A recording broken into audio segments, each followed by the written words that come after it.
Hi, my name is Ryan Handel. I'm co-founder and CEO of FIXE. We started FIXE about 6 years ago as a more streamlined, automated way of doing restaurant bookkeeping and accounting. What I want to talk to you today about is how to understand your P&L and your balance sheet to make sure it's accurate and how you know it has the right data in there for you to make the right decisions you need to make your restaurants grow. A lot of times we send out P&Ls, we send out balance sheets, and our customers are appreciative of it, but sometimes they have no idea what to look for, and they're asking us, hey, is this accurate? and we kind of walk them through it. So this is what we like to look for, and this is what we would encourage you to look for. So on a P&L, it's very important to read both your P&L and your balance sheet and to compare to periods before. On a P&L, I actually recently have said that you should compare your P&L to 2 periods, right? The period before and the period before that. The reason why you want to compare across 3 separate periods is sometimes you might make adjustments in one period that then affect the next one.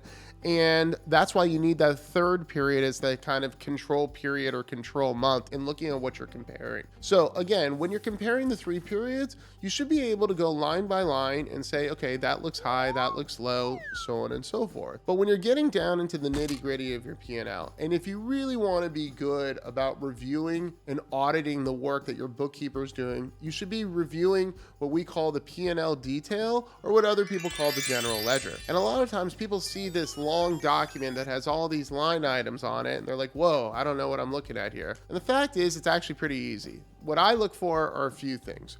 One, I want to make sure that there's no duplicated expenses. So you might be saying, well, how is that even possible? Why would there be a duplicated expense?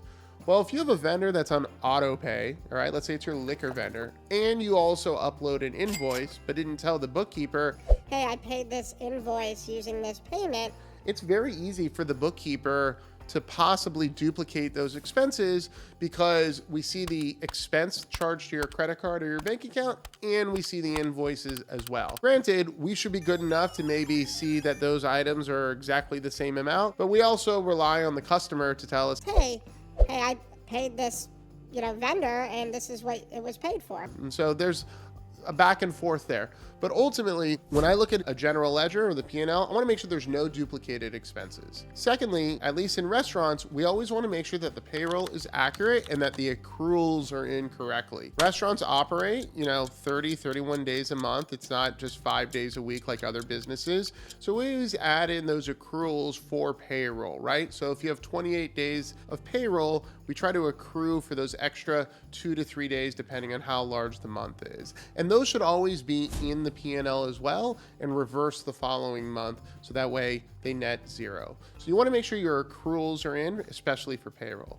Lastly, if you're a restaurant that's doing inventory, you want to make sure that the inventory adjustments are in there as well. We like to put the beginning inventory and the ending inventory. Some people just like to put the differences between the two, but ultimately that inventory adjustment should be in there every single month. And if it's not, and forget a month, then you're going to have some wonky looking financials. Today. Oh my God, what is that? Oh my God, what is that? So for the P&L, compare 3 periods. You should be highlighting any outliers. And then in addition, you should be going through the detail. And then the last thing I forgot to mention is that if you have any routine monthly expenses like utilities and rent and insurance, you should see if those are in there. They should be in there. I can't imagine there's a month where you're not paying rent. So then comes to the balance sheet. And this is one where most operators have no idea what they're looking at. And so there's a lot to kind of unpack with the balance sheet. To be honest with you, a P&L will tell you how good you did during a period. The balance sheet really tells you how successful your business is as a whole. And when I look at a balance sheet, I like to compare just 2 periods there.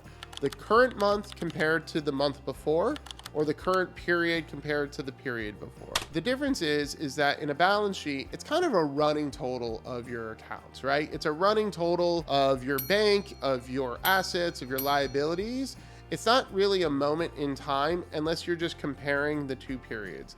And I like to see what changed over time. Did my accounts payable go up? Did my accounts receivable go up? Or did it go down? Am I owed money from Uber? Am I owed money from DoorDash? Did I pay the sales tax on time? Are the accruals that are happening, are they adjusted for correctly on the balance sheet? A lot of these things are definitely nuances that I would say not every operator completely understands. And probably some of the bookkeepers don't even 100% understand it as well. But that is why it is worth the time and energy to understand this stuff and to understand how what happens on your balance sheet does impact your P&L, because what can happen, which is what happened to me back in the day, is that eventually when I reviewed my balance sheet and I saw all these balances were way off, you know, it eventually had to get accounted for in the P&L, and I realized the bookkeeper wasn't holding up their end of the bargain. So there's a lot to unpack here. P&Ls, you compare 3 periods. Balance sheet, you compare 2 periods.